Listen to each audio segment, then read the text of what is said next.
and they are just one game away from those Wait, that glory zoom out days. is crazy. I thought we had a normal Teemo pick. Going. It just keeps going. Okay. Welcome back. I was like, oh, hey, look, nice Teemo drawing. It starts zooming out. Whoa!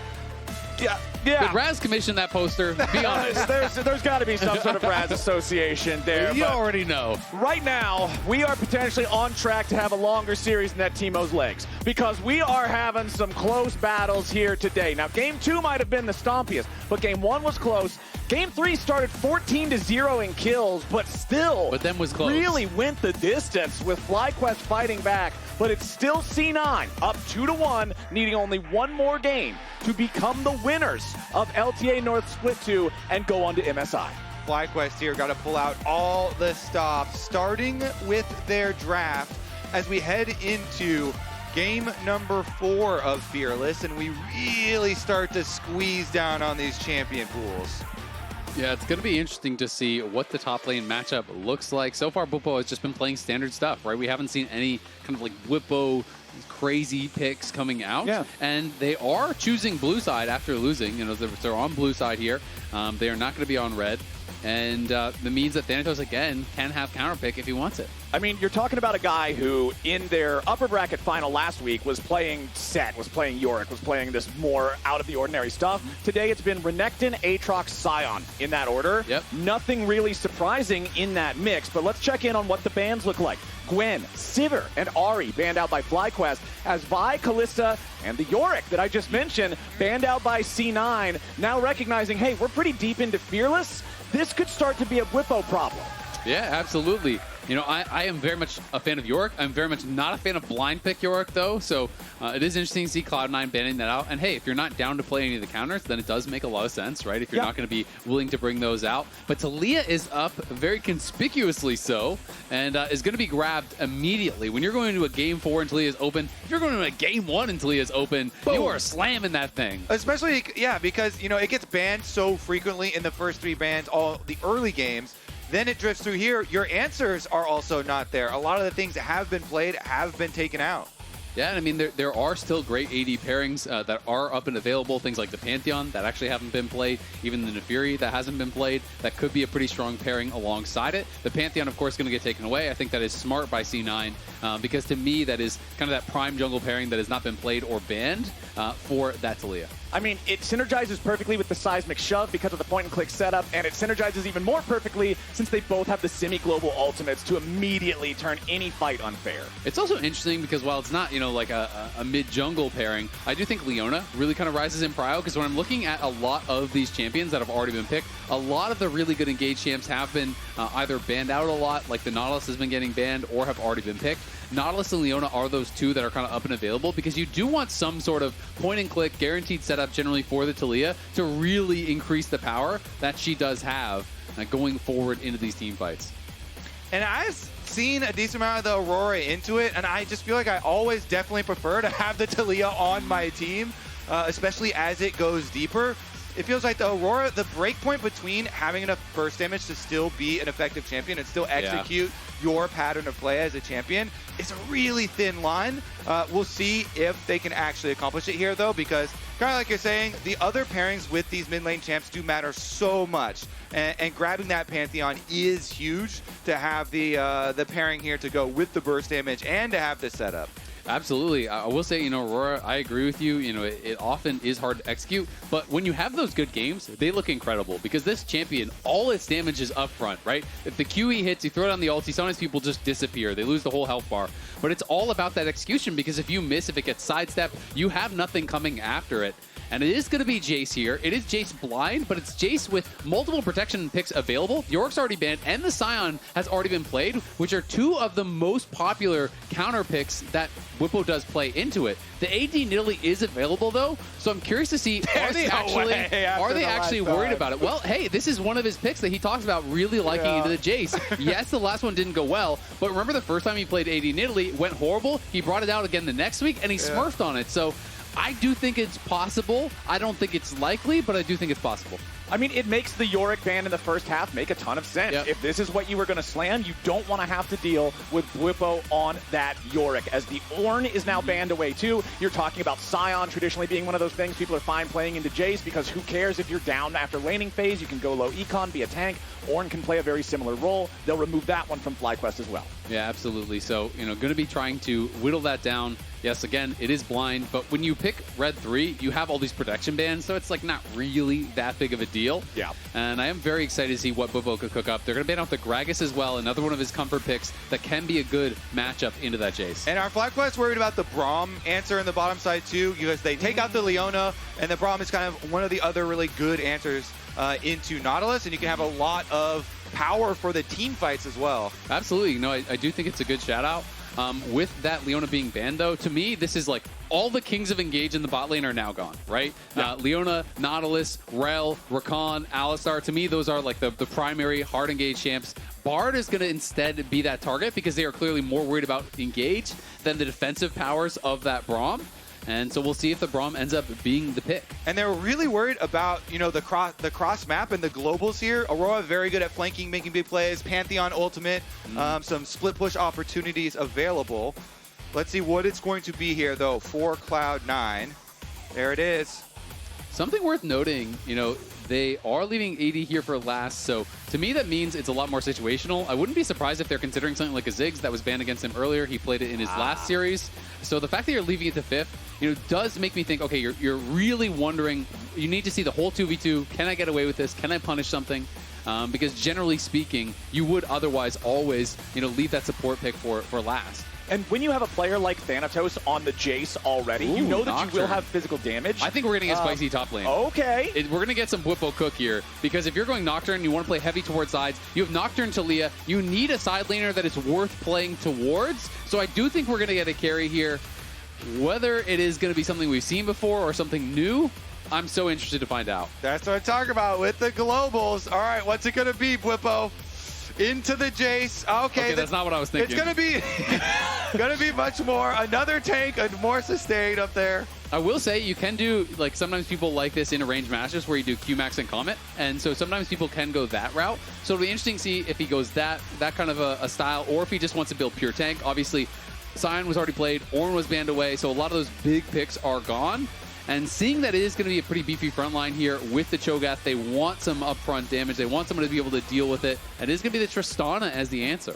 Yeah, I think the other things they were hovering, like the Jinx and stuff, kind of would make sense from their perspective of the team fight, but then you have to play it into a Nocturne, and Jinx has no escape from a Nocturne, so much safer to have a Tristana. Plus, I love Tristana Braum combinations. You can actually turn them into kill lanes. When you have a jungler that is a potent level 3 gank, guess what? Pantheon does have that.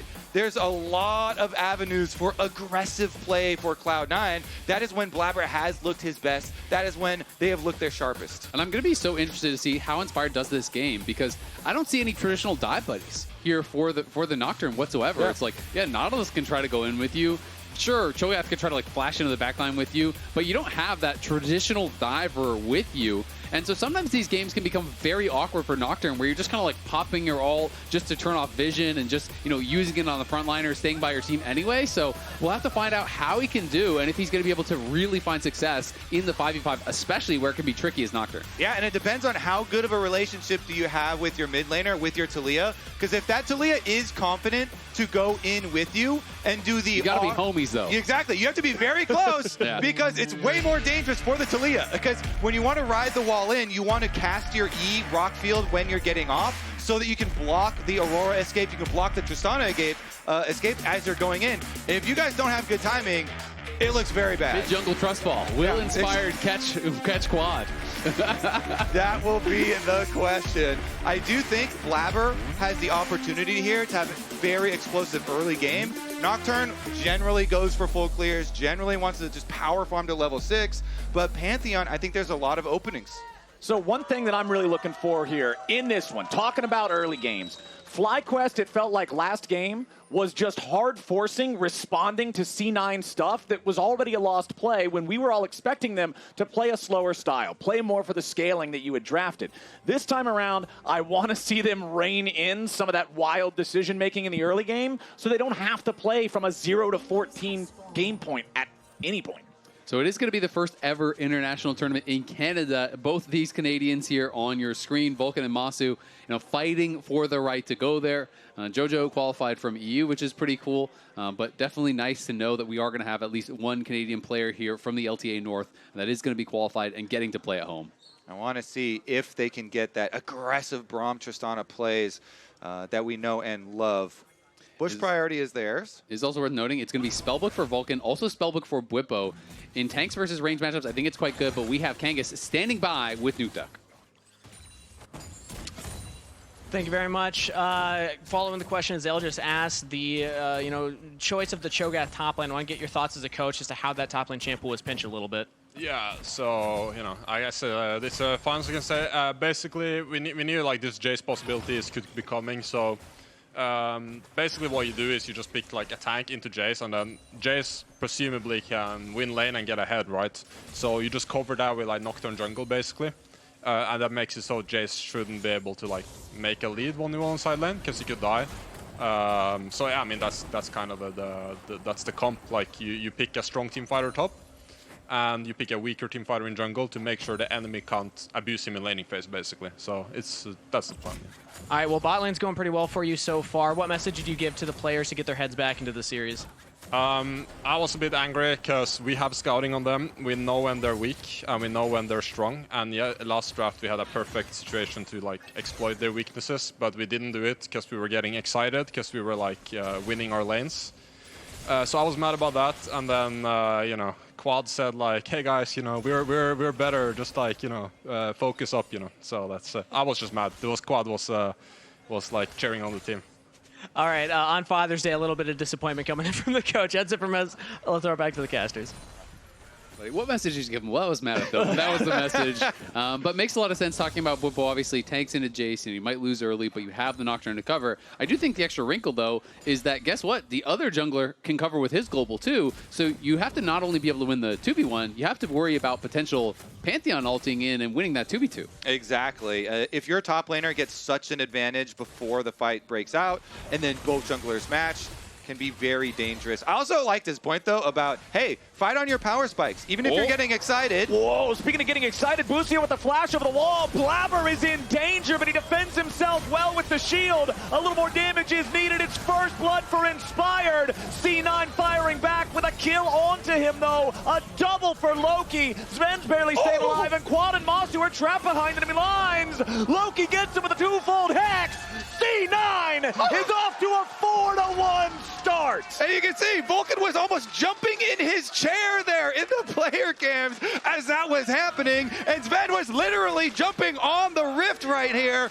Cloud9. Blaber actually gets jumped on first, but then they collapse. Look at the bottom lane heading up, and they can just jump over the wall. Both of them. Inspired flashes to follow, but the fear tether had already broken. Zven is in there so early, getting a ton of damage done. And I feel like Massu here just kind of checking out a little bit on the fight. He was worried with that Braum passive hitting him, but then when you walk out of the fight, everyone's turning on Quad, and it's kind of just turns it into a 3v1 and then a delayed 2v1. Massu was not there to really contribute, but it just felt like they overcommitted. And when that fear tether broke and they couldn't get the insta-kill on Blaber, that fight went so bad. Nice! Yeah, you can feel it. Yep. He was jumping out of his chair a little bit during it. We could see it live action. And I will just update that if you tell me that the Aurora is 3-0, then I change my mind. I'd rather have the Aurora on my team than the Taliyah. Yeah, I mean, he is looking really strong. This is the Fearless health bars. These are all the champions that they have played throughout the split and how many they have remaining. So if it goes to a game number 5, still with a lot of picks available, obviously FlyQuest having more in the bag. They have had more of these kind of niche picks. But I do think it's always cool to see as you get far into these series who has the advantage. But of course, we may not be getting to a game 5 because Loki has 3 early kills and Cloud9 are off to the races again. And Zven on the Tristana, not necessarily a pick that you would be like, oh yeah, they've got the Tristana in their bag for bottom lane. But he getting one of those early kills was also very, very big too. This mid prio though is a double buff with the 3 kills for the Aurora. Yeah. Cloud9, no hesitation, immediately had moved in, started it up when Bwipo teleported down to do their swap. All right, well, we've got those double buffs faded away now, but before he lost them, Loki was able to chunk Inspired out with that very snappy Aurora combo that you talked about, Isaac. Twofold Hex into the weirding, boom, the electrocute procs. All of a sudden, half your health bar is gone. Bwipo down here in this bottom lane now on the Cho'Gath. We'll see how effective he is at stacking up the feast, making sure that he has all 6 of those guaranteed stacks ASAP so he can be the front line that FlyQuest needs. Yeah, and he used the first feast stack just insta on a minion. He is playing Spellbook here, so he's sitting on Cleanse right now, so if there is any potential gank coming through, obviously you can cleanse off the Pantheon stun, potentially just walk that out. So that is going to be something pretty nice. And Massu has moved up to the top side here with Busio, but Vulcan's getting aggressive. Yeah, Vulcan applies the winner's bite, but not quite enough to guarantee a stun from either side. Important to note, Blaber just hit level 6. Both of these junglers have semi-globals. Blaber is the first one to actually activate his, as Massu and Busio have to continue walking back up here. Massu down to 1/3 HP on the Corki. This is why I love the Braum pick, you know, into Nautilus and stuff like this. Like, he's put so much threatening to stack up these stuns, Q after Q after Q hitting, and they're going to be able to keep that minion wave in front of the tower. I mean, there's no reason for Thanatos to let that freeze break up there, so minions just going into the dirt right now, golden experience right in front of them. Okay, Zven answering the shove from Bwipo down here in this 1v1 in the bottom side. 30 seconds until the Void Grubs spawn. C9, they already claimed defeat of Warfare. They already have the first Drake as well. The early game certainly going their way. Quad hits a nice seismic shove there onto Loki. Hex splash forward from Busio, but nowhere near in the range he needs to be to try to follow it up. Inspired is going to move into the enemy jungle. He does have level 6 on his own champion now. Going in after Blaber. Fear Tether about to proc. Does find that one. Knocks the Blast Cone back as Quad shows up, and Blaber is down. Nice invade from Inspired and Quad. That's the trust ball. I'm telling you, you got to have a good relationship with your mid laner. Looks like it's pretty good for FlyQuest. They have Nocturne, they're going to dive. Immediately Thanatos in some danger as Bwipo in the bottom lane has no similar problem. A 4v1 is easy enough money for FlyQuest. Inspired is very low from the turret aggro, so he's going to have to back off, but Fly don't lose a man. Yeah, credit to FlyQuest, they're collecting themselves. It is match point for Cloud9. That first fight went so bad, and they're able to get a couple kills back here. Bwipo does have the cleanse. Yeah, Bwipo cleansing between worlds is enough damage, and Loki goes on a rampage. The Cho'Gath is not big enough. Look at the reaction there on the player cam. You saw the frustration on Bwipo's face. He was not expecting that much burst from Loki. He's got armor, but he only had the Ruby Crystal there. No MR whatsoever. Loki just shotgunned him, burst him down so fast, and you could see was not happy about it. And one of the most scary things is a Malignance early on that Aurora. Those 3 kills, it turns this champion into a turbo ganking champion. It is very, very painful. Loki, you can see, is the only person on the whole map with an item fully completed, and it is just the best item because you can tell the cooldown on ulti already so low. He's going to be able to roam around and continue to make those dangerous plays. And it is this weird situation sometimes when Aurora gets this far ahead because it feels weird to have to just flash the first basic ability that is coming out. But when you get QE'd and it's just all your health, like that's what you have to flash, right? And Bwipo obviously wasn't expecting that much damage, you know, didn't flash the QE.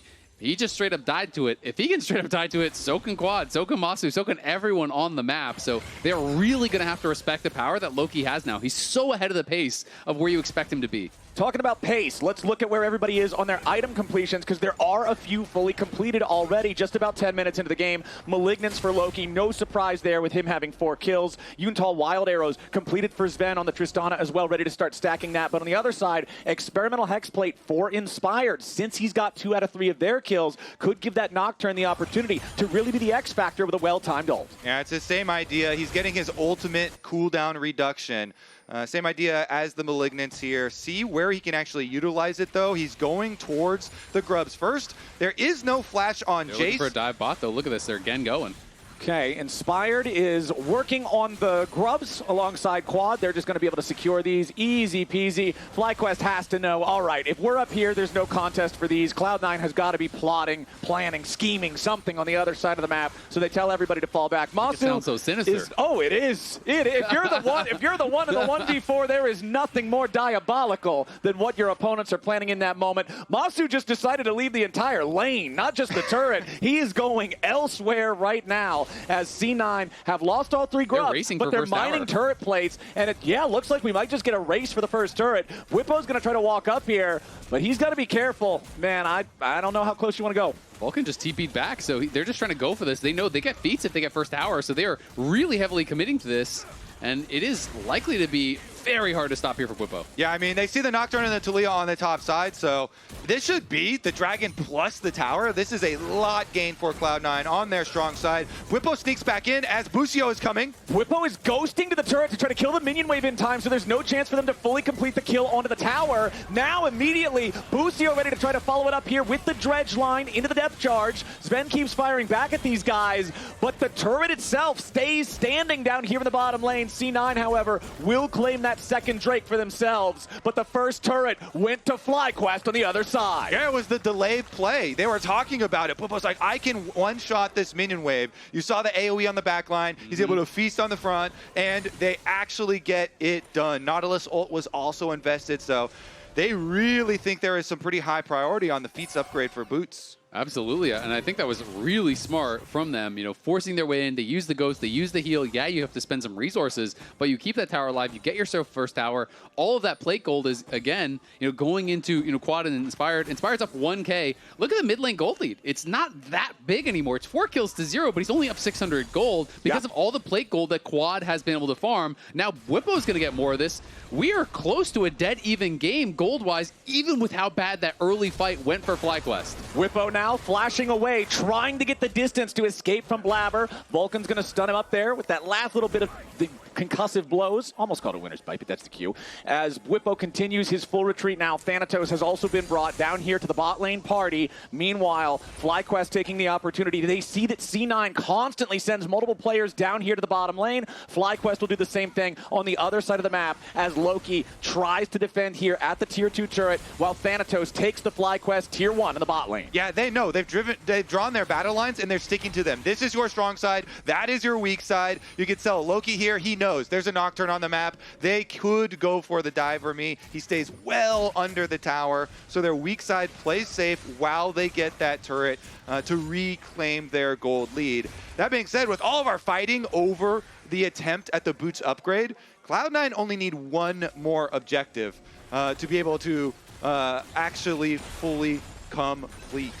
Exactly. Even though they couldn't get the first turret in the bottom lane, Inspired still secured that second Drake without any fight. So now 2 Drakes for C9 versus the 3 grubs of FlyQuest. That next neutral objective to spawn will be 90 seconds until the Herald is up and running. Yep, and they should be able to do it. FlyQuest just trying to continue looking for plays, and Blaber going to get found here, but Zven is around. Okay, Massu and Busio get a little bit of damage. Blaber's use of the Pantheon shield there. They're TPing bot. They Timing can it actually well try to go block for most more. of the damage. Thanatos making his way down to the tier 1 turret. Wants to try to get out of there. Has to flash away from the seismic shove, but now a TP is ready to arrive from C9. Paranoia placed there by Inspired just to block any chance of a coordinated C9 counterattack, and FlyQuest make their exit. Seismic shove again. This time only hits Vulcan. C9 continuing to walk forward and force FlyQuest out. Yeah, Quad had actually flashed there. That time he does respect the QE from Loki. Sees it coming over the wall, insta flashes, knows that there could be follow-up if that connected onto him. But a lot expended for not much on either side. To take stock, we lost the flash off of Quad, flash off of Bwipo. There's the flash gone from Thanatos, from Blaber, as well as the TP from Loki. So a lot spent there. Oh, Bwipo's in trouble. He's got no help here. Oh, boy. All right, let's see if he can try to get away from this one. It doesn't really look like it. The rupture missing on Thanatos. Bwipo tries to burst him down, but yeah, there's no way to get him in feast range there. C9 pick up their 6th kill. And that one's a little surprising as far as the break in concentration. They had been so good at sticking to, hey, this is strong side. We are respecting when Cloud9 have overloaded a side, but we just saw Cloud9 teleported Loki into bottom side, and Bwipo has no tower there. So there's nothing that FlyQuest could answer with any sort of cross-map play. That is just an extra kill over.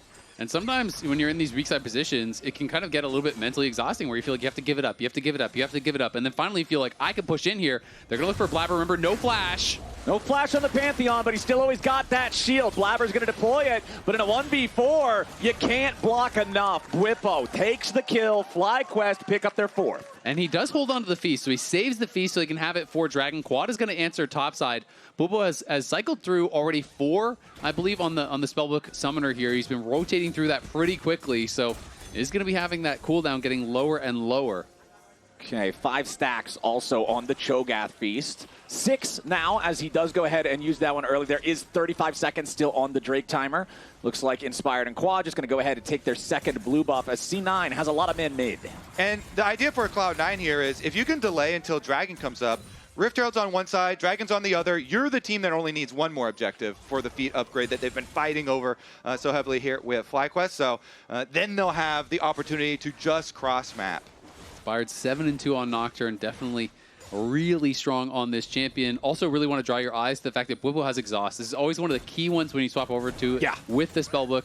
And Loki, he is all upfront damage, so if he can time it, Trade of Flash is there. Okay, Rupture hits Thanatos. Busio following it up as immediately Vulcan is just shredded. Inspired wants to go into the back line as now both supports are already going to be dead. Loki's in danger. He tries going between worlds, but he's only going to the underworld. Thanatos will go right there with them. FlyQuest just took the kill lead. FlyQuest just got 4 for 1. Loki tried to walk right through them there. He got annihilated. He got destroyed, and his full combo is exhausted by Bwipo to boot. Bwipo silences him. He's in his face. They're pressing their advantage. They want more. Zven is down. Massu on a rampage. Blink and you'll miss the whole health bar disappearing. FlyQuest will claim the delayed ace. They will claim a turret mid. They will claim a Drake for themselves. They will claim a 5-for-1 trade. That was a massive swing. Will they try and rush the Rift Herald to still get the feats, since they only needed one? Right now, I would assume Nautilus is going up to at least ward that Rift Herald so nothing sneaky happens, but here's the fight again. That Rupture connects there onto Thanatos. Vulcan can't get the wall up until a little bit too late. They had already called that they're going full in. Look at this exhaust here. The ulti comes down, the QE even comes out. Well, he's still exhausted. He tries to go to the other side, but he gets burst down there by Inspired.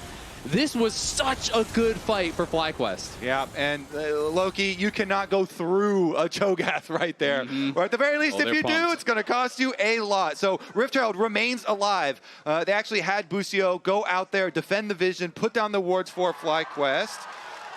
And now back out onto the map. Actually, look at this. Bwipo now attacking the side lane. Yeah, now Inspired coming down to help his top laner. Thanatos in some danger, wants to make it a trade, but no shot, man. Bwipo taking that one.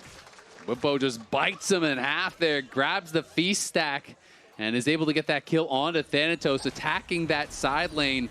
Now, quietly, Massu getting very, very strong. 4 kills here on this Corki, and the mid lane gold lead completely gone. It is just 140 in the favor of Loki.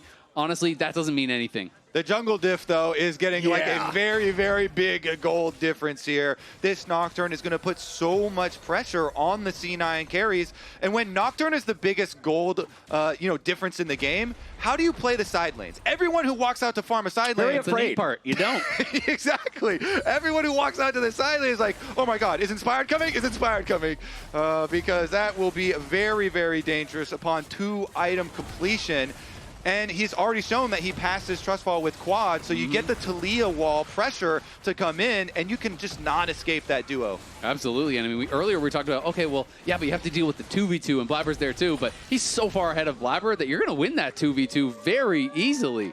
Feats claimed by FlyQuest. It was 19.5 minutes into the game before we finally got there. But the battle for the shoes has finally been decided, and it's FlyQuest walking faster. And honestly, credit to FlyQuest for realizing how heavily they should fight for the feats. I flash back all the way to them defending this tier 1 tower bot, tooth and nail, to stop that from going over to Cloud9. Winning the first tower race gets them that little extra bit of power now.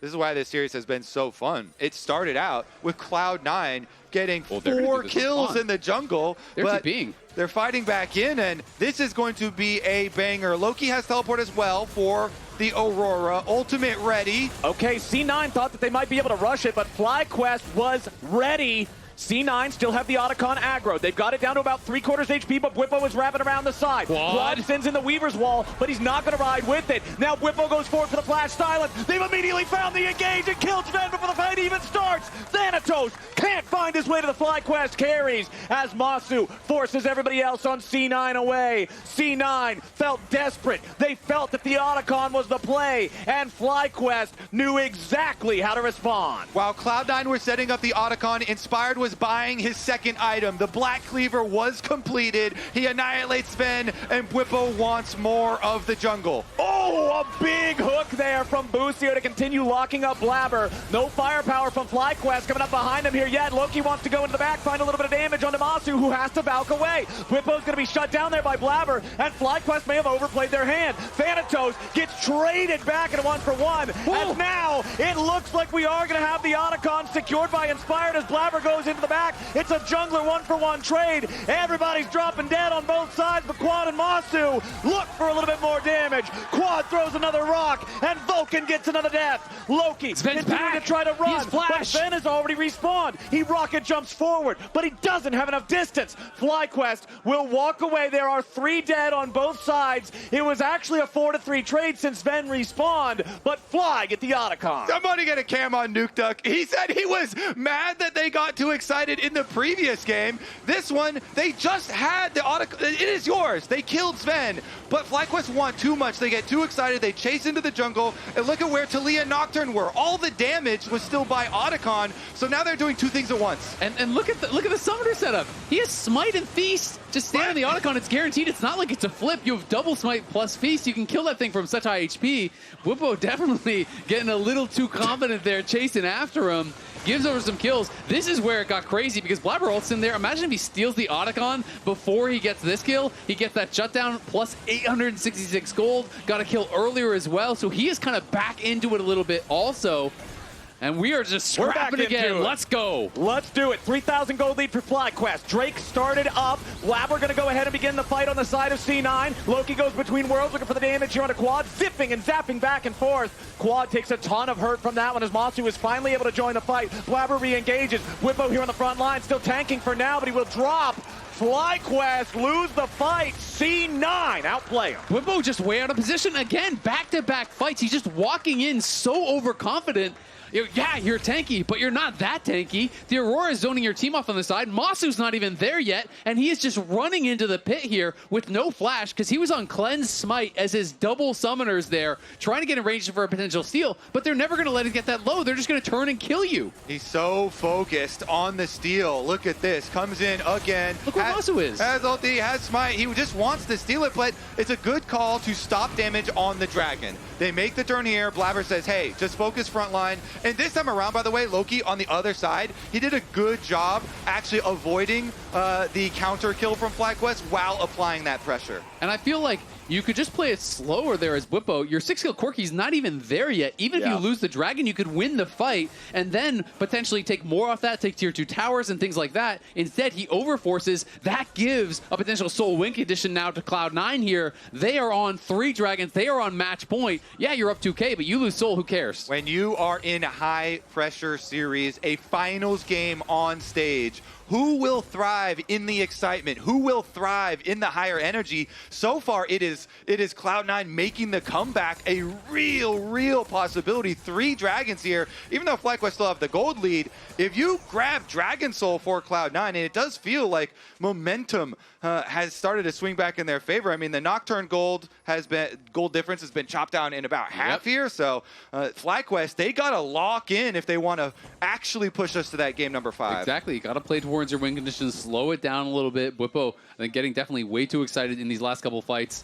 And they got to be playing as a unit. The skirmishes, I think, are a lot worse for FlyQuest than the grouped fight. They want to be playing, as this squad here. And C9 definitely taking advantage of it, putting pressure on, forcing some of these mistakes out of them. And we'll see if FlyQuest can kind of button it up. They look like they want to play towards this Baron. The big thing I'm looking at here, we got 3 fully completed items, including a fully evolved Muramana on Massu's Corki. It is massive. We'll see if FlyQuest can take a fight here as they're immediately starting up the Baron. Now, they were wise when C9 tried to do this with the Otacon, and C9 is going to be just as aware of FlyQuest trying to sneak the Baron away now. Quad throws out the Potential there of the Unraveled Earth, but now it's Vulcan going to get caught out again. Trying to be careful here with the shield. The Feast just barely doesn't kill him, and now they're trying to turn the fight around. Bwipo takes a ton of damage, nearly about to die with a Cho'Gath here, and he can't get back over the wall. FlyQuest came so close to finding a pick, but close isn't good enough. Bwipo dies again. Yeah, Bwipo dies again there, and Inspired used the Nocturne ulti for cover. I don't even think he actually got to reactivate it for damage, so now C9, they have TP Vulcan back, and they're fighting! Yeah, Blaber ready to keep pushing forward with Vulcan right behind him. Massu's got to be a little bit careful with these accelerated shot blasts from Thanatos. Inspired is already down! Another kill goes over as Zven kills Busio. He hits him with his trademark emote, and C9 have taken control of the game. And that's going to be barren for Cloud9 as well. Flowers, the comeback is just about complete for C9. No chance of a steal, no chance to redeem themselves for this mistake. FlyQuest are hurting after that one as C9 stand with Baron with Soul Point. There now could be possibly a bit of a problem for Thanatos, but he's the only one. Should be able to pick him up here on the side of FlyQuest. Bwipo will get that one for the Feast, but it is a small consolation prize in the wake of what FlyQuest just lost. Yeah, Cloud9 now pretty much equalizing the gold there across the board. We go back to this initial play where, again, they're turning off the Baron. They could have just been happy with the TP. Instead, they're going for this engage. You know, Bwipo popping the Ghost, running into the backline. But where are the carries? No one is there around. You have to look where Quad and Massu, and they are not able to follow up. Well, everyone from C9 is just pummeling Bwipo, and you have so much space created by Vulcan. He lives with low HP, and then he swaps to the Spellbook TP. He TPs right back into the play and re-engages. Exactly, they go for it. Blaber leads the way on the charge. Here comes Vulcan with his teleport. He jumps in with the Unbreakable to close the gap here, and then all of your DPS gets to follow up. Thanatos and Zven just free-firing here, and they get the big pop. Zven eating up. The Tristana here will be a problem. And I don't think Inspired tracked that it was actually Vulcan TPing back in, because he was fighting, you know, in that side brush with Blaber, knowing he had the HP advantage in the 1v1, but didn't track that Vulcan was there. So much frustration on the face of Bwipo. You can see this game. Now, FlyQuest, they've got 7 seconds until this soul spawns. They do not want to give Ocean Soul over to C9. Control wards from both teams in the ocean brushes beside the Drake pit. Bwipo here on the front line. Potential Hex Flash over the wall from Busio, but it's not going to find anything. Bwipo takes a little bit of damage, but nothing crazy here just yet. Keep your eyes on Inspired and Blaber. Let's see where these ultis try to enter for the junglers. Loki looking for a wraparound on the other side of the fight. This pincer attack could be huge. Quad is onto the idea that he might be over there. Throws some rocks into the grass as Loki is now spotted and marked by Inspired, but that does mean that the Nocturne will have to use his ultimate to try to get the distance into the Drake if they want to smite fight for it. Blaber's already on top of the thing. Inspired goes in after Loki. They're trying to target the enemy mid laner instead, and Loki is already shut down. C9, massive 3-man shove coming out of Quad. The Taliyah to shove them all straight into the grave. FlyQuest with an ace for one, with a Quadra for Massu, with a march down mid lane. They're looking to end the game. Off of that, the Quadfather comes up huge, and Massu grabs the Quadra. Bwipo is tanking the towers. They want to send us to a game 5. FlyQuest make the call. They catch the carry, and then they slam the fight. They'll march straight down, unimpeded, right to the enemy nexus. Nobody on Cloud9 is going to be alive to stop them in time. And just like last week, C9 and FlyQuest are going the distance. It's time for Silver Stripes.